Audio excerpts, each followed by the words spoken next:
Entre os destilados, eu fui pioneiro também na importação de Armagnac.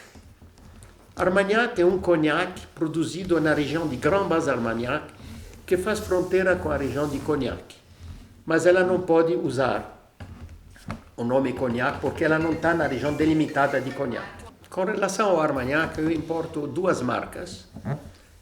Disponíveis só tenho uma das duas no momento, que é produzida pela famosa empresa quase multinacional francesa chamada La Martiniquaise, que produz o Armagnac Saint-Vivant. A outra é o Marquis de Caussade, que é produzido pela empresa chamada Marquis de Caussade, que eu importei durante vários e vários anos. O Armagnac era conhecido pela borboleta azul que tinha em cima das garrafas. Era a característica do Armagnac Marquis de Caussade. O que se vendia muito dele eram os Armagnac de idade, que hoje o pessoal parou de produzir. Ele tinha Armagnac de 7 anos, de 12 anos, de 18 anos, de 21 anos e de 30 anos. Inclusive ainda tenho uma garrafa aqui, acho que de 30 ou 40 anos, que eu guardei como lembrança, que veio em garrafa de cristal. Mas eu tenho no momento disponível o Saint-Vivant, tenho ele tanto em VSOP quanto em Napoleon, XO. VSOP é esse aqui, este é o Napoleon, e é normalmente no nível de um XO, certo? Esse vem em garrafa fosca, esse vem em garrafa transparente. Esse tem uma rolha, né? Que a rolha dele é um chapeuzinho, que é bem interessante. Essa garrafa é típica do Muito bem. do Armagnac. Que diferença tem o Armagnac com o Cognac? Bom, primeiro a região não é a mesma, a terra não é a mesma. Ela é mais argilo-calcária, etc., muito diferente da região de Cognac, portanto produz produto diferenciado mesmo se for a mesma casta, certo? Porque se uma casta acaba se tornando um Chateau Lafite Rothschild em Bordeaux, se pega essa uva, plantar aquilo no Acre, não vai produzir um Chateau Lafite Rothschild. É suco de uva. É claro. Então a terra faz efeito, o clima, tudo isso. Então, na região de Grand Bas Armagnac, ela se distingue por várias lendas, praticamente. Ela faz parte da região da Gasconha. Os gascões são aqueles espadachins brutais, duros, loucos para fazer um duelo. E uma das obras que conta façanhas dos gascões é os Três Mosqueteiros de Alexandre Dumas, certo? Que o campeão da obra praticamente não são os Três Mosqueteiros, e sim um guerreiro isolado que chama-se D'Artagnan.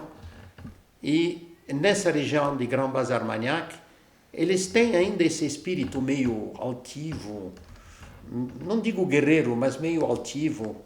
E eles contam coisas sobre duelos que ocorreram até no final do século XX, lá na região da...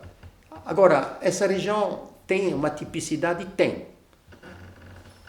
Na época da Revolução Francesa, logo a seguir, os aristocratas que sobreviveram na guilhotina, eles compraram terras lá, ou herdaram terras naquela região. Então, a maioria dos Armagnac hoje tem nome de marqueses, de duques, de condes, de coisas assim. E, devido à diferença de castas usadas, porque na região de Cognac eles usam o Colombard, que seria o Uni Blanc. Uni Blanc seria o Trebbiano, praticamente, certo? Que na Itália se chamaria Trebbiano. E eles usavam uma casta chamada Folle Blanche, na região de Grand Bas Armagnac. Esta Folle Blanche foi destruída pelo filóxera no século XIX, na década de 60 do século XIX. Essa Folle Blanche hoje é produzida na proporção de 1% do que era na época.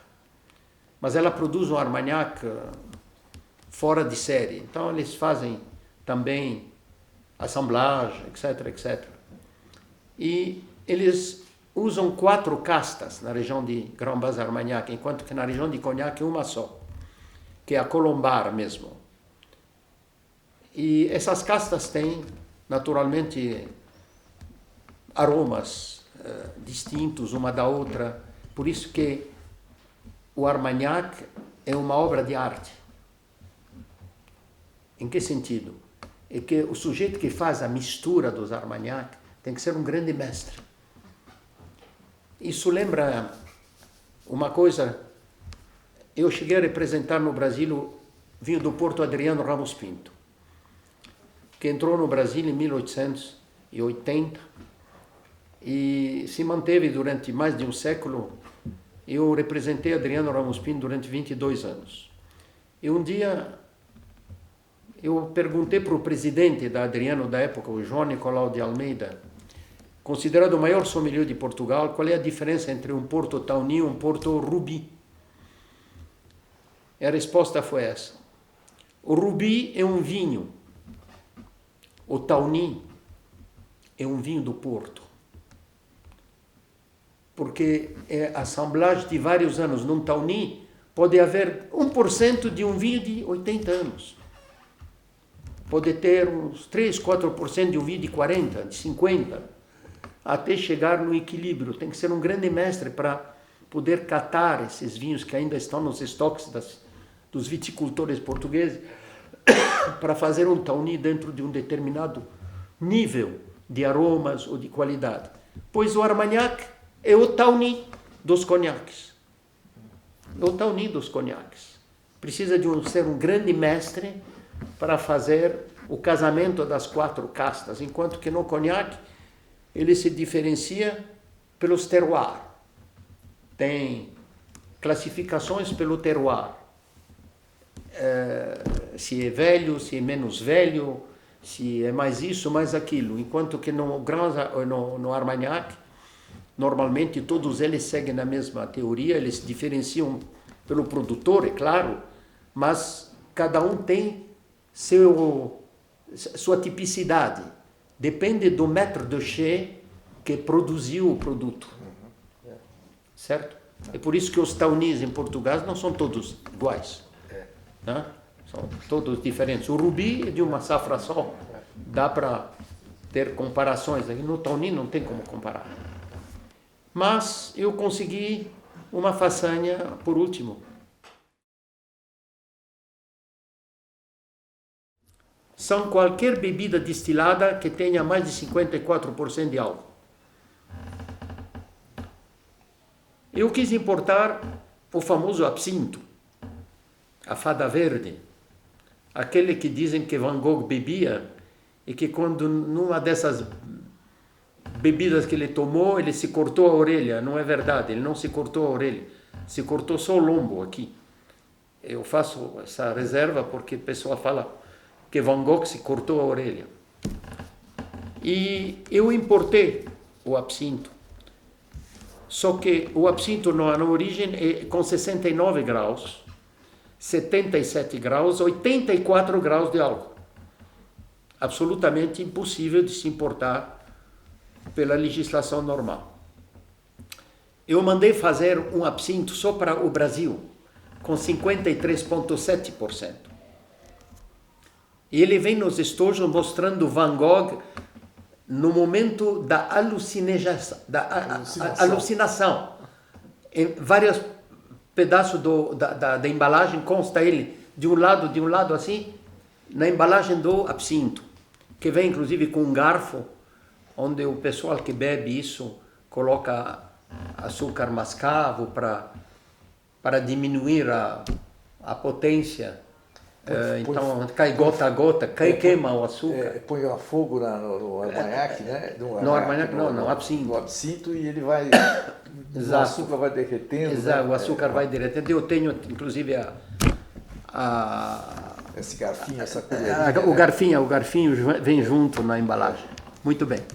Mas Isso não me satisfez, porque tive que mandar fazer uma coisa que só eu iria ter no planeta, porque não existe absinto com 53,7% em lugar nenhum no mundo, a não ser aqui. Tem um produto de um grande, muito tradicional, histórico produtor da região de Abruzzo, na Itália, que produz uma água ardente de ervas que ele colhe nas montanhas do Abruzzo, e ele faz uma água ardente chamada Centerba.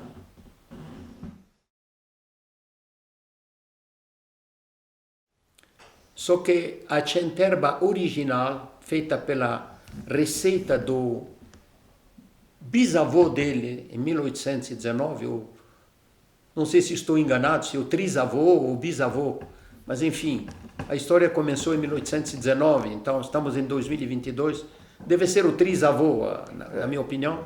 Ele mantém o rigor da receita da época, que é segredo de família, que passa de geração em geração. Ele produz isso com um grau alcoólico de 70 graus. Então todo mundo vai me dizer, e aí, como é que o senhor conseguiu importar esse produto? E a tradição daquela firma era milenar. Esse produto começou a ser produzido na França no século XI. E era considerado o elixir da vida no século XVI, XVII, XVIII. Produzido por monges da ordem da Cartucha. Essa ordem em francês se chama Chartreuse. E a Chartreuse verde tem 55% de álcool. Como é que eu consegui importar isto? Através de certificados da empresa, assinada pelo prefeito lá do convento, que era uma receita que não podia ser mexida, e que não sei o quê, que era um caso excepcional. Então, eu importava esse produto durante mais de 2 décadas de uma certa forma, que era legal. Falei, mas por que eu não pensei em importar o Centerba? Falei, mas o Centerba não tinha 1 grau a mais, o Centerba tem 16 graus a mais. Eu não acredito que poderia se casar com o mesmo circuito que foi importado a Chartreuse. Falei, o não eu já tenho. Vamos tentar e vamos ver o que dá. Eu fiz o acordo com o produtor sem prometer nada a ele. Falei, quero saber se é viável com relação a preços, se é viável com relação aos ingredientes, se não tem produtos ou qualquer corante ou qualquer estabilizante que seja cancerígeno, porque hoje a legislação brasileira é muito estrita sobre isso. Não. Tudo é natural. Não tem nada de artificial, não tem nada de corante, não tem nada de nada. O senhor pode ficar tranquilo que nessa parte as nossas análises vão passar. Então falei, vou tentar. Então tentei, e para minha surpresa, a coisa não ofereceu nenhuma dificuldade seguindo esse caminho que eu tinha já praticado com a Chartreuse. Então, conseguimos liberar com a maior tranquilidade a Centerba de 70 graus.